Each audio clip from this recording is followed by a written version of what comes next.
या बातमीचे प्रायोजक आहेत quality chicken centre wholesale and retail.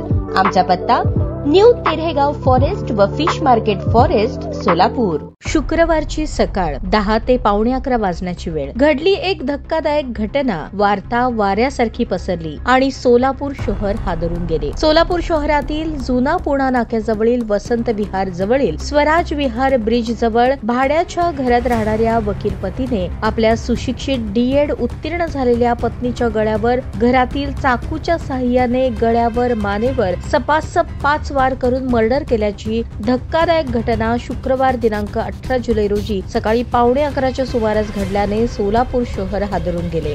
Bhagyashree Prashant राजहंस वय 31 राहणार मित्रनगर पंढरपूर रोड मंगळवेढा, सध्या राहणार प्लॉट नंबर 148 स्वराज विहार वसंत विहार जवळ सोलापूर असे खून झालेल्या पत्नीचे नाव आहे। तर पेशाने वकील असलेल्या प्रशांत रवींद्र राजहंस वय 44 राहणार मित्रनगर पंढरपूर रोड मंगळवेढा, सध्या राहणार स्वराज विहार सोलापूर याने आपल्या पत्नीचा खून केला। पत्नीची हत्या केल्यानंतर पती प्रशांत हा स्वतःहून पोलीस ठाण्यात हजर झाला। झालेला प्रकार त्याने पोलिसांना सांगितला। त्यानंतर त्याला ताब्यात घेऊन पोलीस घटनास्थळी गेले, लागलीच तपास सुरू केला। प्रशांत राजहंस आणि भाग्यश्री भोसले यांचा विवाह 2018 रोजी झाला होता। त्यानंतर काही वर्षांनी त्यांच्यात घरगुती वाद सुरू झाला। पत्नीसोबत होणाऱ्या सततच्या भांडणामुळे वैतागून पती प्रशांत राजहंस याने अखेर शुक्रवारी टोकाचे पाऊल उचलत आपल्या पत्नीच्या नरडीचा घोट घेतला। धक्कादायक घटनेनंतर भाग्यश्री यांच्या कुटुंबामध्ये आक्रोश पाहायला मिळाला।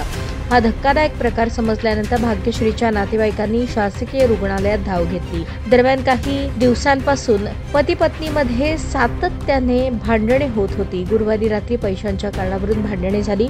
शुक्रवारी सकाळी देखील पती पत्नीत वाद झाला आणि त्या वादाचे पर्यवसन खुनामध्ये झाले। स्वतः आरोपी पती वकील प्रशांत रवींद्र राजहंस याने फौजदार चावडी पोलीस स्टेशन मध्ये वरिष्ठ पोलीस निरीक्षक राऊत यांच्या दालनात सकाळी 11:15 वाजता हजर राहून मी माझ्या पत्नीचा खून केल्याची कबुली दिली। त्यानंतर फौजदार चावडी पोलीस ठाण्याचे सहाय्यक पोलीस निरीक्षक अजित पाटील यांच्यासह पोलीस ठाण्याचे डीबी पथक घटनास्थळी दाखल झाले। वसंत विहार जवळील त्यांच्या भाड्याच्या घरात पोलीस पथकाने पाहणी केली। पाहणी दरम्यान घरातील हॉलमध्ये भाग्यश्री या रक्ताच्या थारोळ्यात बेशुद्ध अवस्थेत पडलेल्या आढळून आल्या। पोलिसांनी तात्काळ अँब्युलन्स घटनास्थळी पाचारण करून भाग्यश्री यांना शासकीय दवाखान्यामध्ये उपचारासाठी दाखल केले। झालेल्या हल्ल्यात मोठ्या प्रमाणात रक्तस्राव झाल्यामुळे उपचारापूर्वी भाग्यश्री मृत झाल्याचे वैद्यकीय अधिकारी डॉक्टर पूजा लवटे यांनी घोषित केले। यावेळी शासकीय दवाखान्यात भाग्यश्री राजहंस यांच्या नातेवाईकांनी मोठ्या प्रमाणात गर्दी केली होती। घडलेली घटना ही अत्यंत दुःखदायक असल्यामुळे सर्वत्र एकच आक्रोश पाहावयास मिळाला। महिलांनी मोठ्या प्रमाणात हंबरडा फोडला।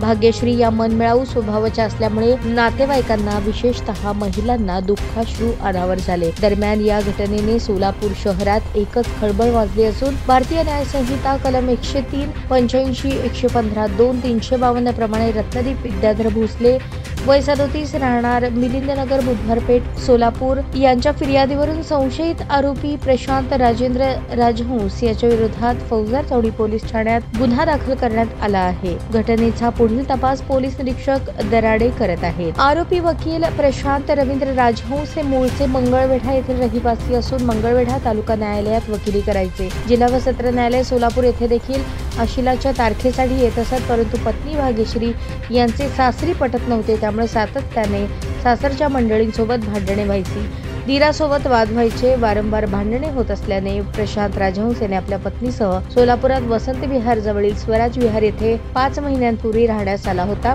5 महिन्यांपूर्वी सोलापुरात आलेले राजहंस दाम्पत्य यांच्याबाबत शेजारच्यांना देखील फारसे माहिती नव्हते, परंतु गेल्या काही दिवसांपासून सातत्याने वाढलेल्या भांडणामुळे पती पत्नीत वाद होत असल्याचे शेजारच्या लक्षात आले। पोलिसांनी घटनास्थळी अधिक चौकशी केली असता शेजारच्यांनी ही माहिती पोलिसांना दिली। मयत भाग्यश्री हिचा भाऊ रत्नदीप भोसले यांच्या फिर्यादीवरून नवीन माहिती समोर आली आहे। बहीण भाग्यश्री ही आपल्या सासरी मंगळवेढा येथे राहण्यास न गेल्याने आणि संशयित आरोपी याला घर बांधण्यासाठी पैसे न दिल्याचा राग मनात धरून धारदार चाकूने बहीण भाग्यश्री हिच्या गळ्यावर मानेवर त्याने वार केले आणि त्यामुळे भाग्यश्री ही बेडरूम मधील बेडवर रक्ताच्या थारोळ्यात पडली होती। ताज्या बातम्या पाहण्यासाठी प्राईम महाराष्ट्र न्यूज चॅनलला सबस्क्राईब करा।